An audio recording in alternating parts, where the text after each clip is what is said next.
For more on this story, we can bring in our international affairs editor, Armen, Georgian. Armen, there are three big events, if you will, on Joe Biden's agenda: the G7, the NATO summit in Brussels, and of course that all-important meeting with Vladimir Putin on Wednesday.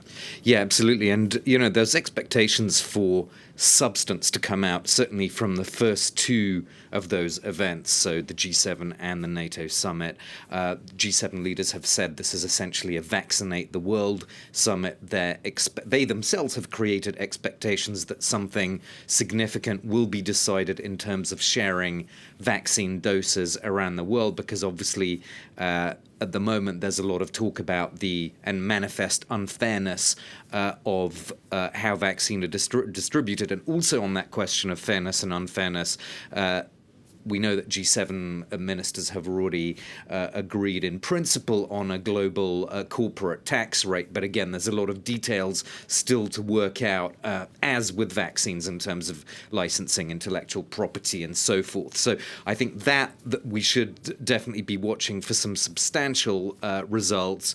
Also on the NATO summit, the US is going to be looking particularly at the question of arms control treaties with Russia and how it can find a common voice with other NATO allies, because the idea is to find a consensus on arms control before Biden goes into the summit with Putin in Geneva, just after Brussels.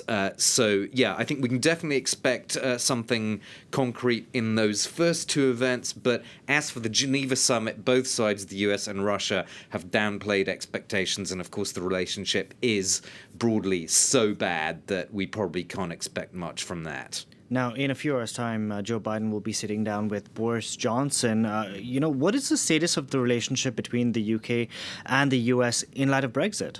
Well, Brexit has put a lot of strain on this relationship. There's no question about that. I mean, one of the key components of Brexit was to bring Britain closer to the English-speaking world, particularly to the United States. But then an actual tangible illustration of that would be a free trade agreement between the UK and the US, and this is obviously what Brexiteers have been, holding out for a long time. But the prospect is slipping away now, partly because Biden clearly has other priorities, but also because his actual power to fast track such a free trade deal through Congress, that power expires on July the 1st. He then has midterms to worry about in 2022, so probably that power to fast track a free trade agreement won't be extended until sometime after the midterms, maybe in 2023, Delano. It's not really clear, but in any case, it seems a very distant political prospect now, this free trade deal between the UK and the US. And we can see also that the EU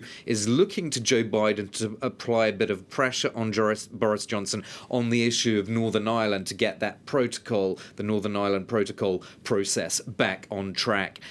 So all in all, we can see that not only is this a difficult, a somewhat turbulent relationship now, at least to some extent, between the US and the UK when it comes to trade, but also Northern Ireland is now complicating that whole mix. Okay.